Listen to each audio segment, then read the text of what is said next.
Hi, in this video, I'm going to be going over the YouTube Research tab and how these features can help you to improve your views and generate more revenue.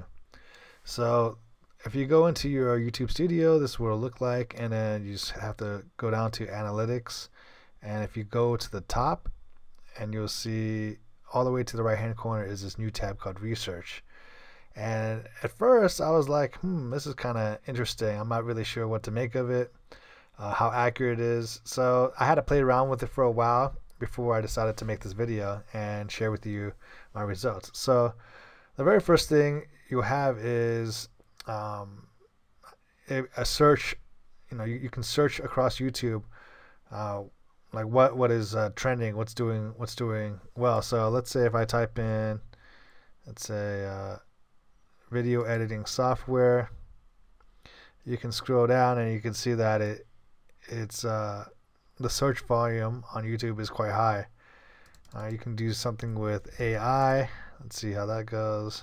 It's pretty high. You can do AI tools. All right, you have medium traffic here.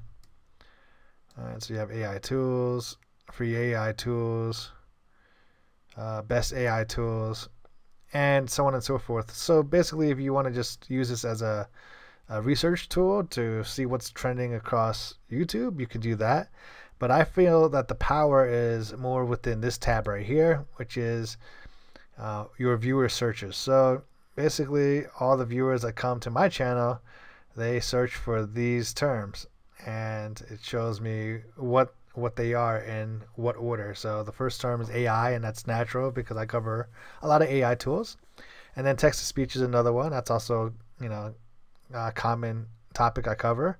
Then how to make money online is a third one. How to make money, motivational quotes. I'm not quite sure why this is here, but it's interesting.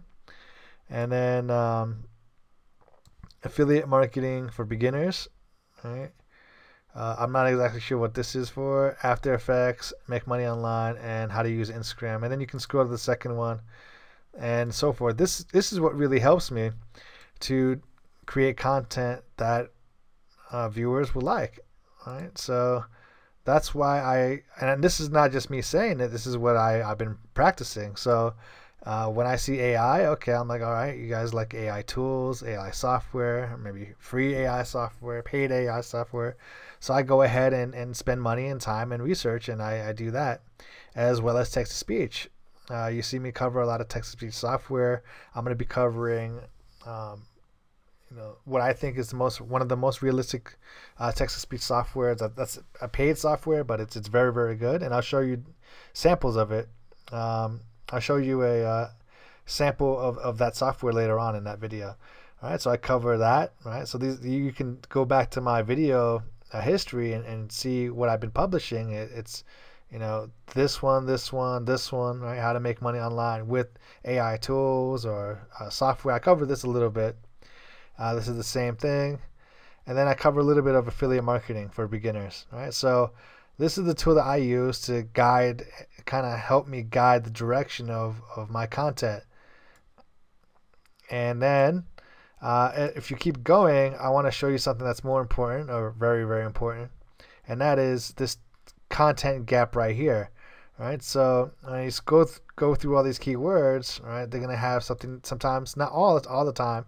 Sometimes it's gonna have this content gap, and if you go to the question mark, it will explain understanding content gaps. A content gap is a way of measuring what viewers are searching for and the results they find.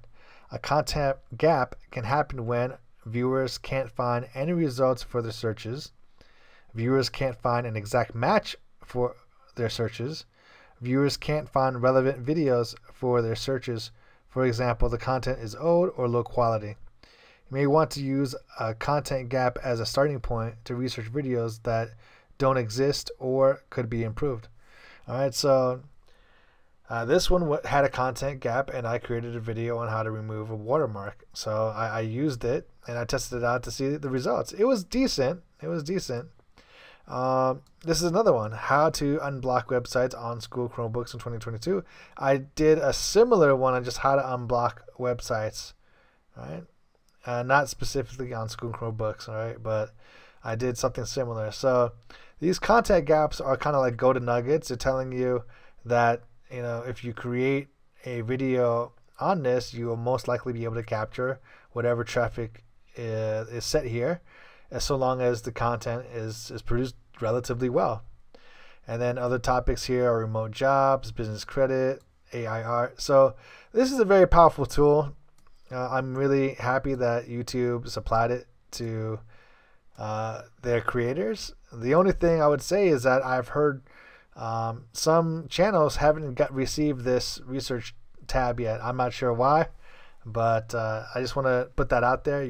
Your channel may or may not have this, but if you do have it, I highly recommend you use your viewer searches and then go with what they tell you. I mean, if YouTube is telling you that these are the terms, these top terms are what your viewers are looking for, why argue with it? That's information you can use to double down. That's what I would do. That's what I've been doing. And when you double down, your traffic will increase. So let me go to my dashboard. Oops, analytics. All right, and then let me go with let's go 90 days. See, so as you can see, this is me testing an ad campaign, but from here you can slowly see it going up ever since I started to use this tool. You can see a huge difference in my traffic is because I've been listening to what the tool tells me and what my viewers are telling me indirectly through the information. I go on what the information tells me, and the information tells me that you guys like text-to-speech, you guys like AI, so that's what I hone my content on, and that's what I've been doing. So I just want to show you the results. It works for me. Let me go with to analytics, go back to research, and what you can do in combination of the two is you can go, okay, all right, so my first topic is AI, and then you can go over here and further refine it a little bit. All right, so AI. All right. And then click on it, and then see what is out there for just the term AI. All right. Now, I happen to have an extra tool here called Vid Iq that I highly recommend everyone install. And it tells me a bit more additional information, such as what are the top channels for the search term, and how competitive it is to rank. But yeah, I would say that I'll have to add this disclaimer that this is just a tool. Both of them are just a tool, and the strongest weapon you have is your mind. So you have to you still have to interpret the data and make the decision, make the right choice. So let me show you. I'm showing you what the data, at least for my channel, is saying, and how I made the decision to go ahead and create more content based on this data. And of course, I can do more research, and I showed you how I did it. I typed in AI, but it's a bit too competitive, so you might want to niche down and create a long tail keyword like free AI tools for artists, and so on and so forth. If you're dog walking, maybe dog walking for people in the city, dog walking for men, dog walking for females, dog walking for children. You can do, you understand what I mean by niching down. So this is how I use this tool. I think it's a very powerful tool. If you have it, go ahead, please use it. Make an appropriate decision based on the data. And I hope this tip was helpful. If it was, could you please hit the like button? I'm Vince from Digital Nomad Institute. Thank you so much for watching, and I'll see you in the next video.